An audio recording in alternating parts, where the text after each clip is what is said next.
Hello and welcome to Social Studies Teachers Have Issues. I'm Dr. Heather Ballinger.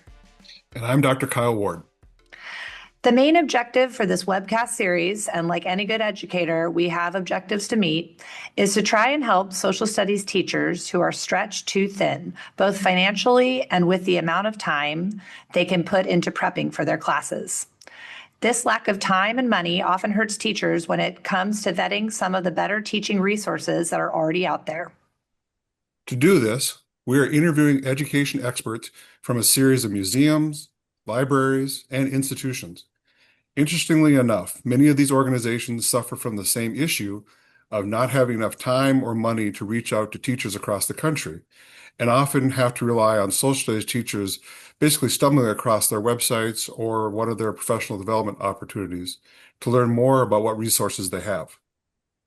With that in mind, on this episode, we're going to interview the educational experts from Monticello, Thomas Jefferson's home and historical site, so they can help us learn how to improve our teaching and learning about colonial and early American history. Welcome, Melanie Holland, Administrator of Teacher Learning, and Hannah Zimmerman, Coordinator of Teacher Learning. Thanks for joining us. Thanks for having us. So fun to be here, to be an expert. So I'll get started here right away. And what we kind of want to do is just kind of ask a little bit backstory of both of you. Both of you, I'm assuming, got into education and history. At what point did you find yourself interested in history and education? Like, where'd you go to college? What was that main turning point for you? Melanie, can I start with you? Sure. I always kind of liked history and archaeology as a kid, especially. And when I went to college, I actually ended up majoring in ancient and medieval history. So went kind of the other way, not early American. But I really loved it. And I really loved the practice of it and the research part of it. And when I moved to Charlottesville in 1998, I was working in insurance. And I'm like, this just isn't for me. And so I applied at Monticello in the IT department. And I ended up getting a job there. I've been there for 25 years and I've worked in education for a majority of it. I really love what we're doing and the chance to bring history to life and bring it forward. And so I got a master's degree in education in 2012 and have been doing the museum education thing ever since. Oh, Hannah? I always say a picture book about Betsy Ross told me that I loved history because Betsy Ross is a little bit of a fictional. She's a real person, but her story's been fictionalized. But when I was 6 or 7, the idea that like people in books were also real was very cool to me. And so I went to college in a very small school in Alabama, Spring Hill College, to get a degree in history. Got a master's degree in history with the idea that I would work in museums and public history. I worked in small historic house museums. I worked in art museums for a little bit. I briefly was a social studies teacher when I moved to Virginia for a couple years. But I always loved history. And then when the job at Monticello to work with Melanie on digital teacher programs and teacher outreach opened up in 2023, it seemed like a really great melding of my love of public history and my love of working with students and teachers. So I've been at Monticello since June of 2023 doing digital programs, teacher outreach, the Monticello Teacher Institute, educational resources. And sometimes I even give tours to school groups and then gently hand them back to their teachers to go back on the bus because I don't do that anymore. I love it. Thanks for sharing a little bit about that. I'm wondering, the other thing that we're sort of interested in is just like, what is, we can start with you, Melanie, but what does a day-to-day look like as the administrator of teacher learning at Monticello look like? Yeah, we are really all teachers all the time. We're lucky to be able to focus all of our energy and time on working with teachers and providing them with the resources that they need. So our day-to-day varies. Sometimes we might be meeting teachers who are coming on site with a field trip with students. We might be doing training with our staff. We might be doing a virtual like webinar, like we're doing now, a podcast. This morning I was writing a grant proposal to get us hopefully some funding to do more teacher programs. So it's really kind of a mixed bag. But in the end, it's really all about supporting teachers because it's really hard being a teacher right now. We want our resources to get out there as much as possible and just help the teachers in the classroom. What do you think, Hannah? Did you want to add anything to what Melanie said about your day to day? I mean, she pretty much covered all of it. That's the great thing about working at a place like Monticello is sometimes you're sitting at your computer for 8 hours and sometimes you never sit down for 8 hours. Monticello has the dual mission of preservation and education. And so we really lean hard into fulfilling that education half of our mission. It's about to be spring break season at Monticello. And so we will be spending a lot of time on the front lines, giving tours and meeting teachers from across the country so that we can support them. And then in quieter periods, we're doing a lot of those office logistics and like planning programs and presentations to support teachers wherever they are. I liked your comment about quieter moments. How often do quieter moments come along? Pretty much just like 1 week in January. Oh, not much. Okay, good. Yeah, we do have a quieter season, usually November, January, a little bit of February. March through October is very, very busy. December is very busy because we travel. So I'll jump in. Melanie, I'll throw this one in your direction here. So if I'm a middle school or high school history teacher and I've got a million things to do and a million subjects to cover and everything else like that, can you explain why is Monticello important? Why should I take time out of my day to spend time on the stuff that you're talking about to talk to my students? Especially right now, what we are working on at Monticello is really important. I think we're this year in the 250th celebration of America and the Declaration of Independence. And as our boss likes to say, our guy wrote it. So, Jefferson was the primary author of the Declaration of Independence. And so we talk about that a lot here, but it doesn't just end back in the founding time. We talk about how that history is still important today and how it's important to be civically engaged, how it's important to take those ideals of the Declaration and how are we living up to them in America today. So we really think that is important, just like now, like kind of at the times that we're in, to support teachers. We also have a lot of other resources available for teachers. We're a very large organization. I mean, most people, when they think of Monticello, think of the house, and the house is very important. But we also have a very robust archaeology department that does archaeology on the mountaintop. We have a research department. We have a Getting Word African American History department, curatorial, so many different departments that are producing research and finding out new things about not only Thomas Jefferson as the author of the Declaration, but about the many enslaved people that lived and worked at Monticello as well, because Monticello was a working plantation. So those are just a few of the kind of like things that we're thinking about now, and what's important and what we can offer to teachers are some of these primary sources and even secondary sources that can help them in the classroom. Okay. Hannah, you got anything you want to add to that? No, she did great. Okay. And this question comes from where I used to teach. I had a former student who worked at a Civil War battlefield site, and he constantly came back to me and told me, he said, there's certain misconceptions that people bring when they come to visit. Or he said, if I could have 5 minutes with everybody in the country and just explain, this is what you really need to know. Is there something out there that you hear? Are there misconceptions, or is there something we really need to know that we don't know?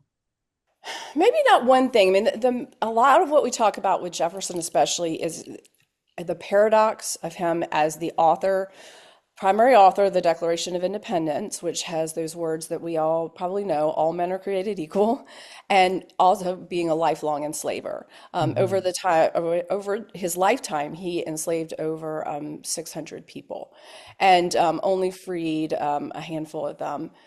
So we are kind of reckoning with that. That's something that people it's kind of the main crux of interpretation sometimes here at Monticello. How do we reconcile that? And there's not one answer, but we do encourage people to kind of lean into that and think more critically about it. Do we think about what he's written as separate from him as an enslaver? How do we reconcile that? That's just a big, like, kind of question that we get a lot from teachers, students, anyone that visits Monticello. Hannah? I always want people to know that Jefferson wasn't an inventor, which is it's a very kind of silly answer, but it's also serious. Jefferson gets this kind of reputation for being an inventor. He only invented one thing. It's a type of plow, the moldboard plow of least resistance. And then he was a tinkerer. He, innovated a lot of things, but he didn't invent the polygraph. He didn't invent, all of the clocks that are in the house. He tinkered with them. He designed things that people are like, oh, we want to hear about Jefferson's inventions. And I'm like, cool. Let's talk about the other thinkers and ingenious people who were out there, including enslaved people, including people like Charles Wilson Peel. Let's talk about them in Jefferson's world and Jefferson's orbit. He's kind of like the person who always has the latest iPhone. He always has the latest upgrade and he's telling everyone about it. In the episode, there's an episode of Downton Abbey where they say that Thomas Jefferson invented the swivel chair. That was a French inventor invented the swivel chair. And there's a editorial in a newspaper in the late 18th century where a member of Congress says that Jefferson won't stop talking about his quote unquote whirligig chair. He gets this reputation for being an inventor because he was really famous. He was kind of like an original influencer. So that's my kind of silly answer to Melanie's very, very serious answer. Is there's a lot to these stories that we've heard in children's books or just in the zeitgeist that I always love it when we can dig in. I don't ever want to disappoint people, but I do want to let them know some of those other people who were out there doing good work as well. I think that's the tagline, Thomas Jefferson, the original influencer. I love that. Well, this is my most, I get the next part, which is, as a classroom teacher, what resources does your institution offer that could help me teach this to my students and bring Monticello and Thomas Jefferson to life? Something about like some kind of home run activity or something that's really popular with teachers right now that could be adaptable to different grade levels or, just resources. When I'm going to your site, what should I be looking for as a teacher or educational professional? I'll jump in with some things we're really excited about this year, especially the 250th. And one of the first one is a card deck. It's called Feast of Reason. And this is, we're not supposed to call it a game, it's a card deck. But it is a fun activity that teachers can do in the classroom. It was originally meant to be an activity over a meal. It's based on the arc of dialogue. And so it's all about civic conversation, civic dialogue, how we talk to each other, and how do we talk to each other in kind of times that are fractured and when people may not always agree. And the card deck runs through 4 different courses of a meal, and each of the questions builds upon the other in order to kind of get at some of these meatier questions and get people talking across the aisles, so to speak. We've used it a lot with our teacher institutes that we run. It's freely available as a digital download on our website, the teacher or a student version of it. And that's one that we're really excited about because it is fun. Not that all classroom activities aren't fun, but it really brings kind of an element of fun and levity when you can do something like that, even over a meal. We've had teachers do it in their schools, like over a pizza, we had one teacher actually combine with was it the culinary students, Hannah? Yeah, it was the domestic science or culinary class. So they made a meal The culinary students made a meal, and then they all sat down to eat it and do Feast of Reason. So it was kind of practical learning in a lot of different ways. And it's something that is applicable more. It goes beyond just early American history. It's really about civics. It's about and even though civics is hot right now, I think it's still just incredibly important to think about how we're doing civics, even from kindergarten all the way up to 12th grade. Is it talking about how you're helping your neighbors or how you're helping in your community, all the way up to voting and some of those other civic issues? So, Feast of Reason #1. Oh, sure. So we have another resource called the Declaration Book Club, which is a reader. So it is a primary source readings and then scholarly essays on the Declaration of Independence and its legacy through time. So there are 3 meetings or 3 kind of packaged lessons. One is 1776, so looking at the writing of the Declaration of Independence, the rough draft of the Declaration.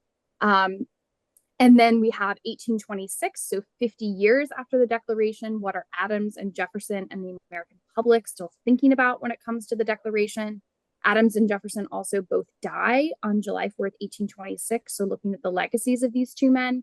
And then the third section looks at other documents and writers and thinkers who have taken their inspiration from the Declaration of Independence. So people like Frederick Douglass, Elizabeth Cady Stanton. And it is intended to be a discussion kit. So there are discussion questions. We have a teacher guide that has graphic organizers and KWL charts and essay questions that can go along with each of those meetings. It's really intended for grades 9 through 12, but we are working on some activities that will scale it down a little bit to grades 6 through 8, which is my favorite grade band.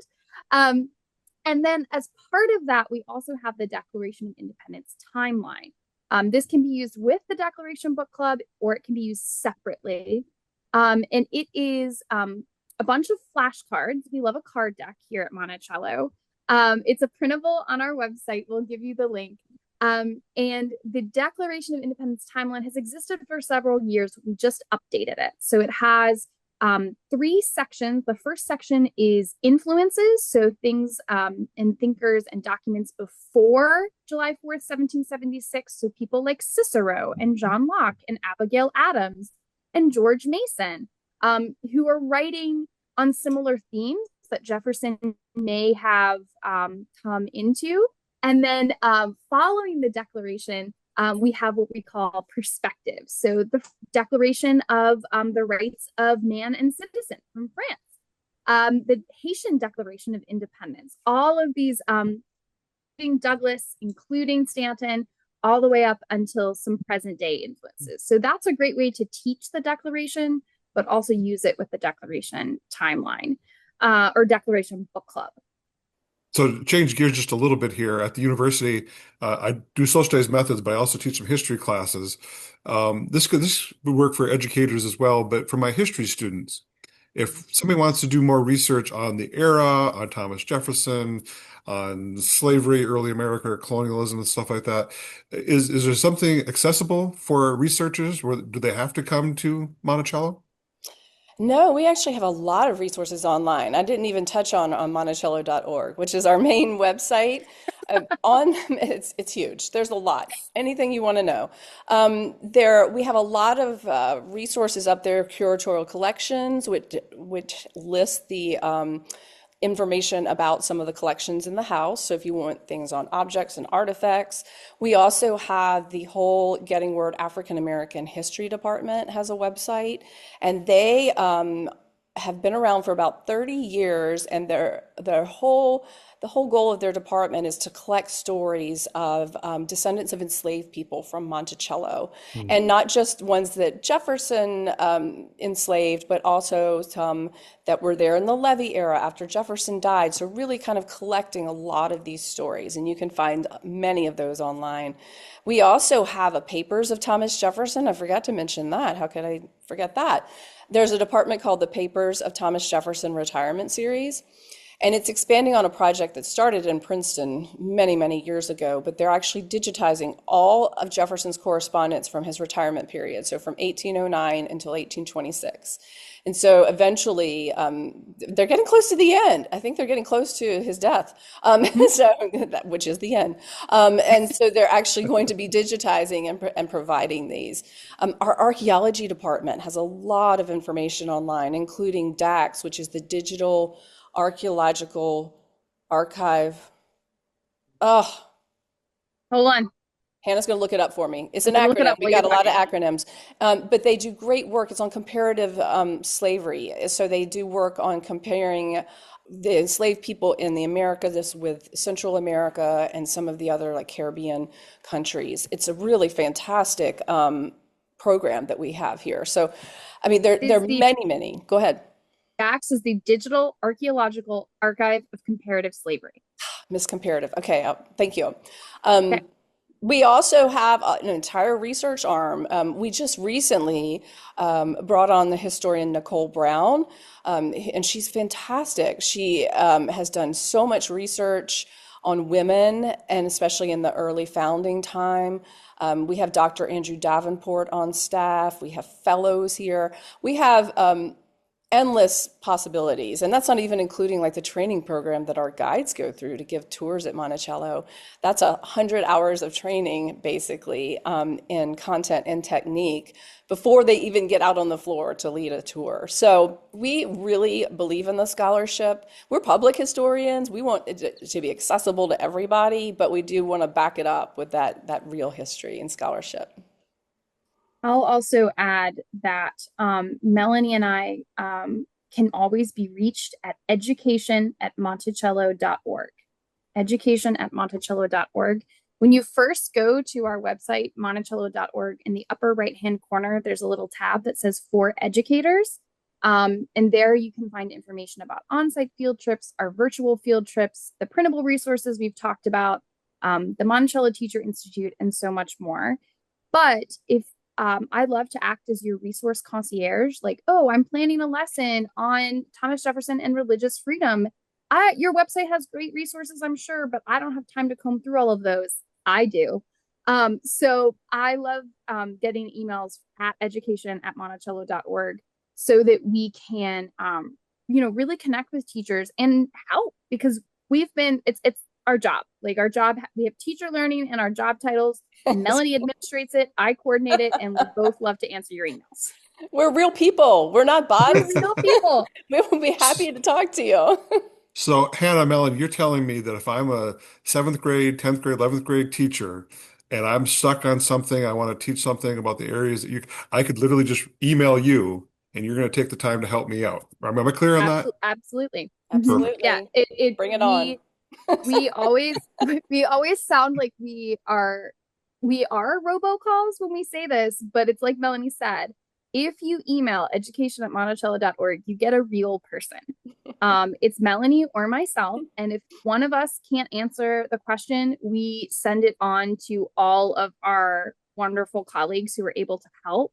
Sometimes we can get you an answer really quickly.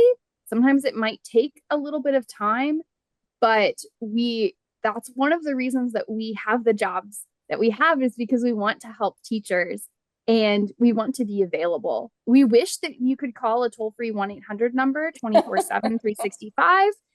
We only work 9 to 5 Monday through Friday, but yeah, don't offer that thing. Don't offer that. But you can email at any time and we'll get back to you on the next business day. Okay, that's great to know. I think a lot of times teachers are a little intimidated, and it's like I can't really send that off to you. So that's fantastic. Heather, I'm going to pass it back to you. Yeah, so we're getting close to the end here, but I wanted to, on that note, I know that, emailing you is a great way to get a hold of you and ask questions as they come up.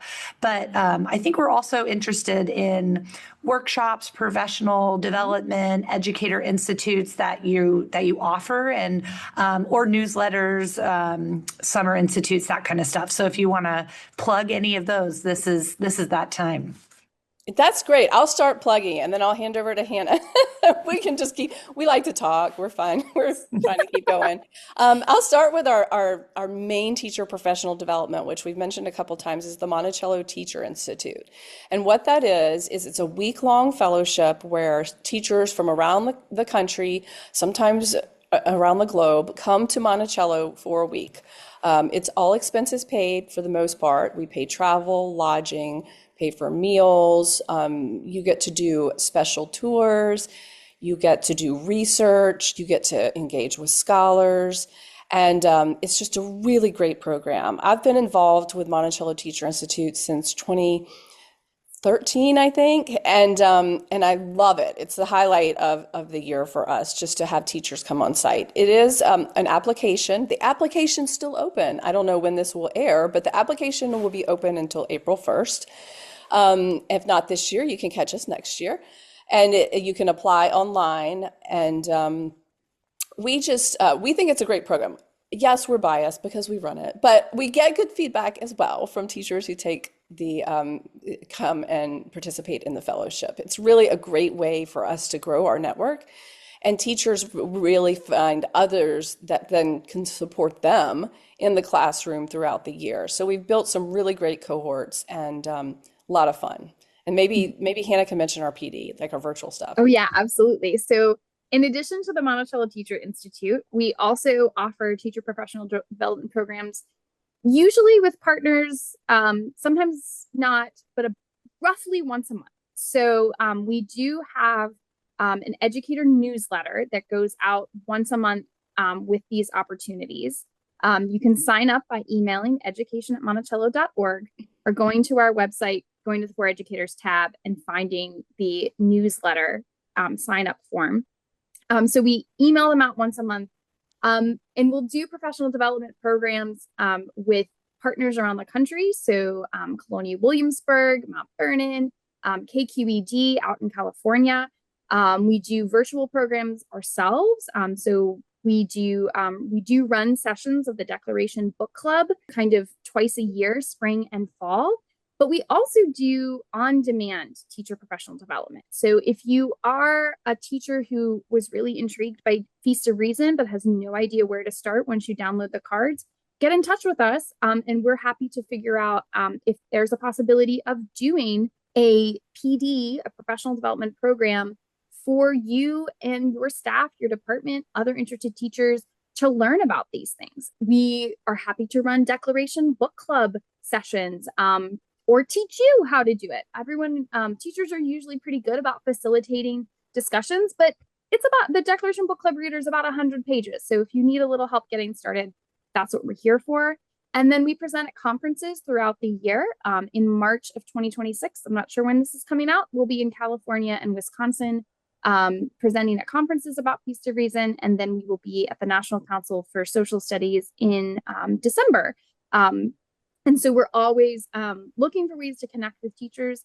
And if you're visiting Monticello, either with your school or just on a family vacation, email education@monticello.org, because we do like to connect with teachers as much as possible. Or if you think you're coming on a professional development trip, get in touch with us, and we're happy to facilitate some form of add-on workshop to your tour experience. That did sound like a commercial, but it's a lot more. Yeah, and Kyle and I can attest, you've helped us with other professional development things that we've done, and you all do a fantastic job. And the feedback that we've gotten from teachers has been overwhelmingly positive. And I know that teachers have particularly used the Feast of Reason and the website for educators. And it's been a really, really worthwhile use of their time and very user-friendly and able to navigate in that way. On the topic of Thomas Jefferson or the 250th anniversary of the Declaration of Independence, is there any book or documentary or film that you suggest teachers could read to better understand Thomas Jefferson or the subject of colonial or early American history that you really feel like is a seminal text? Well, how much time do you have? Because, You can but send us a no, list. for real, how much actual time do you have? Ken Burns' documentary on the American Revolution It's that just great. came out this past November, I think, is really great. It's so comprehensive. It is like 12 hours or something, but it is a really good resource. We were consulted at Monticello as part of that, and many other scholars across the country. So that's kind of my high level one. What do you think, Hannah? Did you have something? I think, I mean, I'm biased. Our web just read our website. But I think if you're looking for my favorite book about kind of the work of public history about plantations is How the Word Is Passed by Clint Smith. It's about 350 pages, but it goes to various places, former places of enslavement who are now museums, including Monticello. Some of our colleagues are quoted in the book. And so, as a practitioner of public history, I really like that one because it does kind of give an overview of here's the history of a place, and then here's the interpretation. And my other book recommendation is Our Declaration by Danielle Allen, which looks at the Declaration of Independence and its legacy, how to teach it, how to think about it. Danielle Allen is a professor of history at Harvard, and she also is on the Monticello board. So we do have some connections to her. And then, of course, The Hemmingses of Monticello, which was written by Annette Gordon-Reed. And then John Meacham has a great biography of Thomas Jefferson as well. So there's always a book you can find. It just like Melanie said, how much actual time do you have? But also I think with some of these texts, especially the work of Annette Gordon-Reed, we reference it a lot in our work. You'll find it cited on our website or other articles that we present. So it just kind of depends on how, like if you only read the Monticello chapter of How the Word Is Passed, it's about 20 pages. It's still read the book, it's fantastic. But if you only read a little bit of each of these, if you kind of take it in dips and drabs as you learn more, I think you'll still have a pretty robust understanding. All learning is good. Agreed. All right, let's get you out on this last question. And Heather and I have discovered these are sometimes loaded questions to ask people who work in museums and institutions, stuff like that. Do you each, I'll go to both of you, have a favorite artifact, document, or is there a story that resonates with you at your time at Monticello? Hannah, can I start with you? Oh, sure. So my favorite thing to talk about at Monticello is actually just over Melanie's head. It is the elliptical arch that we see in the library of Monticello. I love talking about the architecture at Monticello because I think it ties in to all of the stories we tell. Thomas Jefferson as a self-taught architect who believed that his house is an expression of himself and kind of the Enlightenment of early America that he's in. And also, it's a product of enslaved laborers. The elliptical arch is not a movable object, but it was created and carved by an enslaved man named John Hemmings. And the Hemmings family at Monticello is the largest enslaved family, numbering over about 70 to 80 individuals. It included James Hemmings, one of the enslaved chefs at Monticello, Robert Hemmings, an enslaved valet who was with Thomas Jefferson in Philadelphia in 1776. And it includes Sally Hemmings. James and Robert were Sally Hemmings' brothers. Sally Hemmings was the mother of at least 6 of Thomas Jefferson's children. So I like talking about the arch because it is a physical artifact that was created by Thomas Jefferson's mind, brought into the world by enslaved hands, and still stands in the house, providing support to all the stories that we tell at Monticello. It also took a little under 2 weeks to carve from one piece of wood by hand. And so it's just kind of like to me, a marvel of craftsmanship in the idea that enslaved people, their physical work can be seen wherever we are at Monticello. Mm-hmm. Oh, fascinating.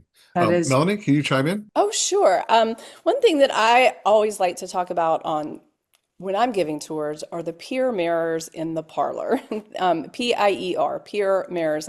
My accent's coming through there, but the pier mirrors in the parlor are very large, two mirrors that hang on the walls of the parlor. They're about 9 feet tall. They were made in Philadelphia, and Thomas Jefferson had them commissioned them to be made and brought to Monticello, I think in 1793, or maybe they were installed in 1793. And they have never left Monticello since. So it's like one thing that has remained in the house from the 1790s to today. In fact, they've only been taken down a couple times. They're beautiful, ornate mirrors. I suggest you Google them. They look French. For many years, we thought they were French. So it kind of also talks to how our interpretation sometimes changes when we find out new information. But they were, in fact, made in Philadelphia and brought here. And I think what's important about them is how they've been witnesses to history without sounding too corny. They really have been. The people that have looked in those mirrors over the years, they range from Thomas Jefferson and his immediate white family, the enslaved servants who were doing work there, the Marquis de Lafayette, who came on a visit shortly before Jefferson passed. So they've been really witnesses to history. And another just kind of fun thing I like about them is when they removed them to do some restoration work on the house, I think in the 1950s, they found that behind these mirrors were niches for sculptures.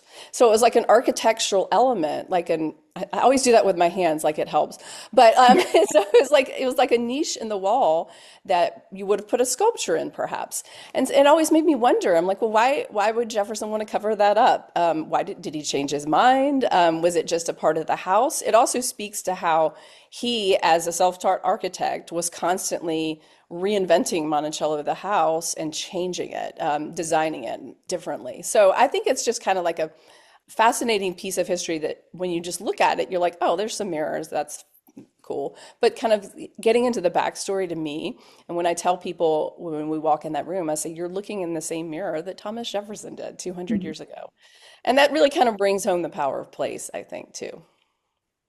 Because Melanie's love of the mirrors, we started a tradition last year, the year before, where when we take the teachers into that room, we take a selfie in the mirror because we're like, anyone who's ever been in this room since the 1790s has been in this mirror, and now you are too. And so that's always really fun. It's just, yeah, that's just cool. I love it. Well, thanks, Melanie and Hannah, for teaching us a little bit more about Monticello and Thomas Jefferson, the original influencer. I'm going with that, Hannah. I really like it. It's sounding like if teachers are interested in learning more, they should contact you both at education@monticello.org. So thanks for tuning in to Social Studies Teachers Have Issues, and we hope to see you next time. We hope today's episode sparked new ideas and gave you practical tools to bring history and civics to life in your classroom. If you enjoyed the conversation, be sure to subscribe, share with your fellow educators, and connect with us online for more resources and upcoming episodes. Together, we are building a stronger community of teachers and shaping the future of education, one resource at a time. Until next time, keep teaching boldly and stay curious. All right, Kyle, that was a great visit with Melanie and Hannah from Monticello. Let's go through the resources for teachers, and they'll all be in the show notes, so we can take a look at them now and kind of think about how we could navigate the webpage. So this is monticello.org, which they said is the homepage. Great. Where should we go from here? What were the other things they talked about? Well, I think if we just went into the search using their search engine, the Feast of Reason, the card game, was one of the first things that Melanie had talked about. That one looked really interesting. I think teachers would be excited to see more about that. I think I'm just going to put it into the search engine here. I can see. Yeah, this is one of those curriculum ideas that's, it's not lecture, it's kind of group work, but it gives you kind of different opportunity to do something unique in your classroom. All right. Looks like there's a few resources. Let's click on this first one. Yeah. And go here. It's in the educational resources section, I see. Mm-hmm. All right, so there's a little bit here, the conversation deck. It looks like you can order a real deck, an actual deck of cards. I remember also they said that there were digital versions. Oh, here it is, digital There it version, is. Yep. explore. Okay. Um, Recipes and and videos for your dinner. That's really sweet. I like that. and for teachers listening, the concept of free is always good. So we like free. We do. I'm just going to click on this just to see what it looks like. Okay. I also like the idea. I know they didn't. I don't know if they mentioned teachers doing this, but happened at Monticello one time where they brought in like the culinary. So if you're a high school social studies teacher and you got the FACS teacher, home ec teachers working with you, might be a nice collaboration. I like that idea. This is a fun graphic too. All right, so it looks like there's teacher tips and vocabulary, and then the student version you should be able to download, right? Oh, Oh here you yeah, go. So yeah. this is what you would print out for the students. Great. Okay, what else did they talk about? Sorry. Another one they mentioned is the Declaration Book Club. Oh yeah. I think I'm gonna go back to the search. Here we go. Yeah, I found that to be the easiest way to find some of these things. Declaration Book Club. Let's see if that pops up for us. There it is. Oh, cool. And it looks like you can host your own too, and they have some tips for that. All right. And we got the Declaration Book Club here. There's a reader and tips for hosting. Oh, and even an invitation from Ken Burns, our It's favorite got to be good. documentarian. Yeah, exactly. All right, what else did they talk about? And then Declaration Timeline. I think they were saying, you can combine this one with some of the other things that they do as well. Oh, And I maybe I. think I had to scroll down just a little bit Okay. to Wasn't find because this one. I. No. Do you enjoy people watching you when you have to try to Oh type? my gosh, when you're searching. There it is. Ah, Declaration of Independence timeline. Here it is. Okay. Lots of timeline activities. That's cool. Yeah, this one I thought, at one point in time in my career, I was a seventh grade U.S. history teacher, and just having something chronological laid out was really beneficial to my students. I agree. And oftentimes, I taught eighth grade US history too. And they also I had a timeline activity. So I can see you can navigate it two ways, scrolling, or also you can go to the date itself. So students can, go to the date or the event that they want, but it kind of clearly shows you kind of, the drafting of the declaration, especially leading up to its 250th anniversary. I can see how that would be a fun activity to sort of celebrate there. Yeah, and then nice little artifacts, pictures, paintings that they have I love that associated. primary source integration. That's great. Yeah, what I'm hoping we can find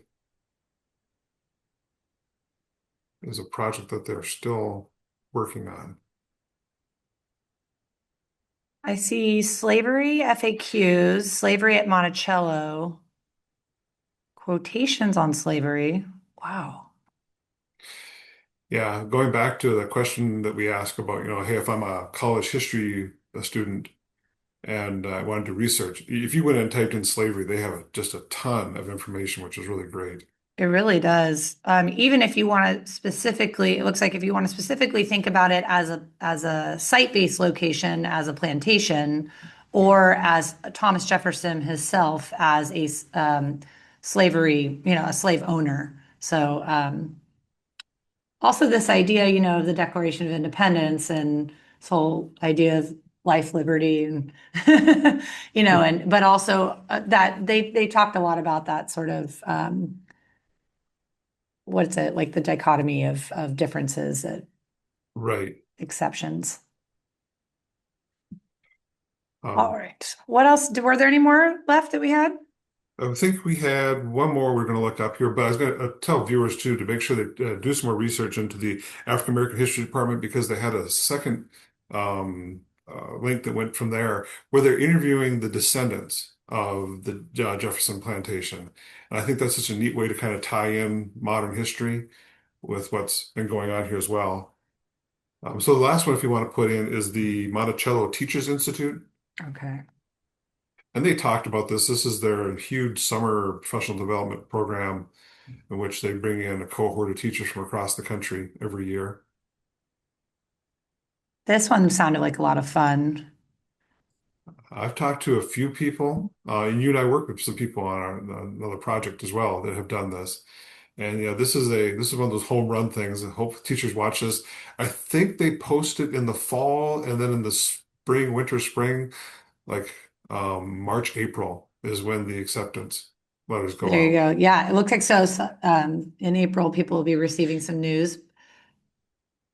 And they open November 1st. So it looks like from November to, doesn't say when they're due, but I'm sure there's some testimonials about the Teachers Institute. That looks great. Mhm. And then I was also noticing up here that if you can't figure out the resources to get there in person, that there are some digital offerings. And my Yeah, understanding of the book club is that it was also offered digitally. Were you understanding that as well? yeah, yep, exactly. Kind of their outreach program. Oh, look, there's some students in a classroom and their teacher kind of learning digitally from them. Digital history labs, great. This is perfect. All So I right. think I think both of us were struck by listening to the two of them. Just like they said, this is a huge organization, and the amount of resources they have is unbelievable. So teachers really need to sit down. And what's really cool is everything's been vetted already. I mean, these have been tried and tested. Yeah, and I was also impressed by how Hannah, and Melanie are really enthusiastic to work with teachers, and really their job is to, get your emails and talk you through the project that you want to be. So if you don't find the resource that you're looking for, it sounded like you could contact them directly, and they would be more than happy to talk to you and email or maybe even have a Zoom meeting with you to kind of talk through what you need for your classroom. I think that's why we hit them with the follow-up question because I think back to when I was a middle school teacher and you as well, of the we really, really can contact you, and they're very Yeah. serious. They would really like you to reach out to them. Yeah, that is and we've had that experience with a lot of the people we've talked to. I think these educational resource specialists really want to be helpful, and their favorite thing to do, I mean, most of them are former classroom teachers. Right. And I think that what led them into this is that their passion for history, but also getting information out to the larger audience, especially in schools, is really, what they're passionate about doing. And I think that came across pretty clear in their interview. Very true. Very true. Melanie and Hannah also mentioned the Ken Burns The American Revolution documentary.